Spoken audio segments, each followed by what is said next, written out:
I'm very grateful to everybody who leaves comments, particularly the longer comments. Tony Dick has left a very interesting comment about the scientific system and the links with conspiracy theories. And I'm not sure it's entirely. Um, well, there's a little bit of leeway here and there. Um, Richard Feynman um, explains the link between having a guess and then carrying out experiments to see whether the theory fits the facts, and if it doesn't, then no matter how, as you point out, no matter how famous you are, your theory is wrong. If it does work, then it's retained as a working hypothesis until something better comes along. The term conspiracy theory is often used to describe an explanation for an event or a situation that invokes a conspiracy, generally involving illegal or harmful acts carried out by governments or other powerful actors, while theory in science refers to a well substantiated explanation of some aspect of the natural world. In popular usage, conspiracy theory has a more pejorative connotation, implying that the theory is implausible or unsupported by evidence. Both, you're quite right. Both start with a hypothesis, and then you see whether or not the facts fit the theory. The phrase itself became popularized in the wake of events like the assassination of John Kennedy, and the CIA did indeed use the term to discredit those who questioned the official narratives, although it's a bit of a conspiracy theory itself to suggest they coined it merely for this purpose. So I can think of six big conspiracy theories. There's the JFK assassination, the mother of all conspiracy theories, and questions abound about Oswald's motives, the magic bullet, the roles of various government agencies, um, recent photographs which suggest there are people in front of Kennedy who were shooting as well. And some even suggest that, the second shooter on the grassy knoll, if this were a game, it would be more DLC than Call of Duty. The second one is the moon landing hoax. And if you haven't seen the film, Fly Me to the Moon is such a beautiful development of that idea. And some believe that the 1969 moon landing was staged in a Hollywood studio, possibly directed by Stanley Kubrick. And never mind the thousands of engineers, scientists, and astronauts who'd have to keep quiet, all for a few moon rocks and some flag waving photo opportunities. It's just not credible. And the film is delightful. Delightful. It kept me awake from beginning to end, which is a rare achievement. The third one is the 9/11 inside job, which suggests that the US government orchestrated the attacks in order to justify the wars in the Middle East. And the theory often relies on a misunderstood engineering concept, like the melting point of steel beams, which somehow become meme-worthy and absurd. And it's sort of self-perpetuating. It just sort of goes round in a circle. The fourth one is the flat earth, and I didn't realize I knew some flat earthers. I do. I can't believe that I know people who have the extraordinary idea. The further you get to the edge of the flat earth, the more you're likely to be sort of thrown off the earth by the speed with which it's spinning. It's just nonsensical, and you're likely to be stretched as well. If you're worried about falling off the edge, just bring some sort of lifesaver thing, a vest, or bring a parachute.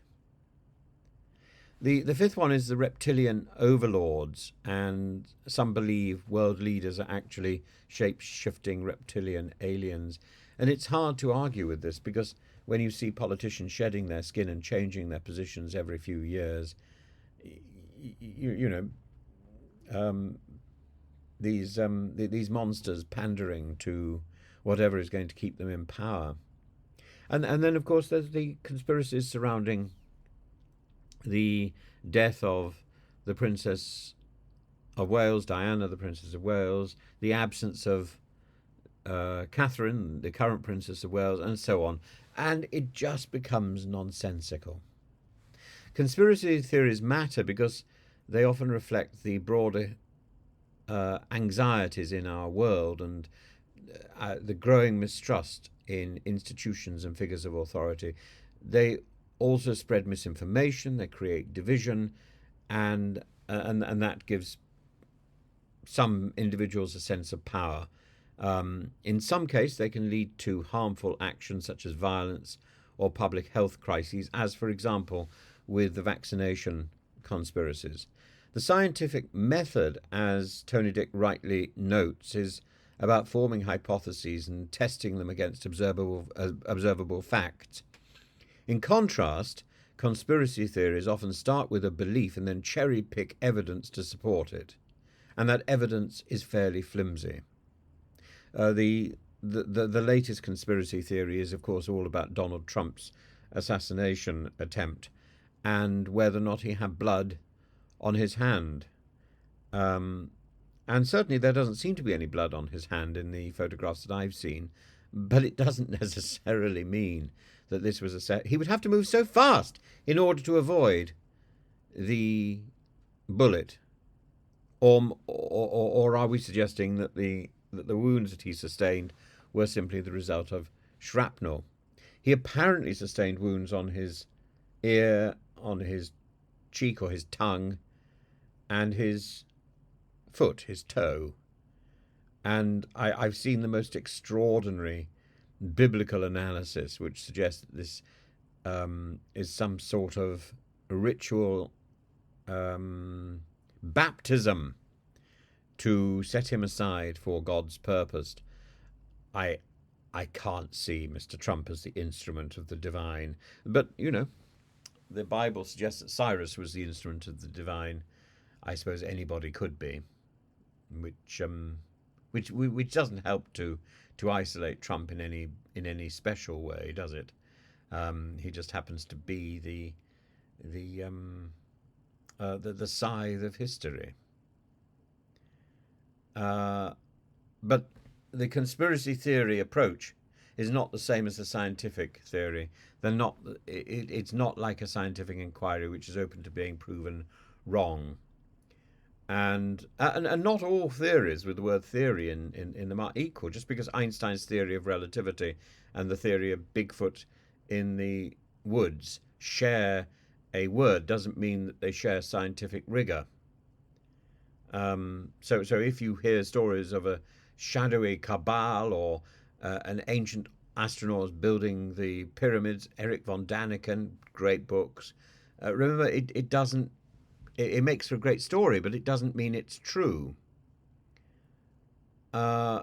We seek the truth. We don't necessarily get the truth. We can't harness the truth. And sometimes what is not entirely true can become true.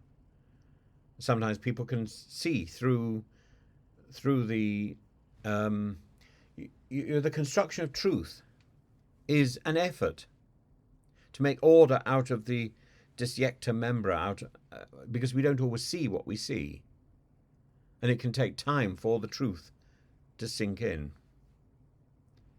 But that doesn't mean that we are invited into a world that abandons critical thinking and opts for unfounded speculation down a rabbit hole of paranoia and misinformation and absurdity.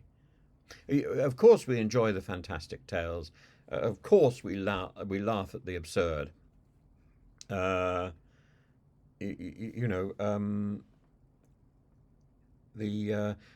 was another book called The Passover Plot.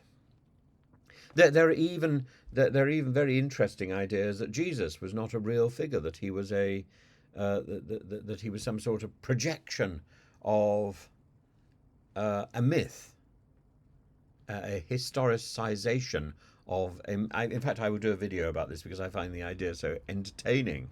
But it's nonsensical. It's nonsensical. 2,000 years of belief in a historical figure, I don't think can be dismissed simply because there's an entertaining idea. No.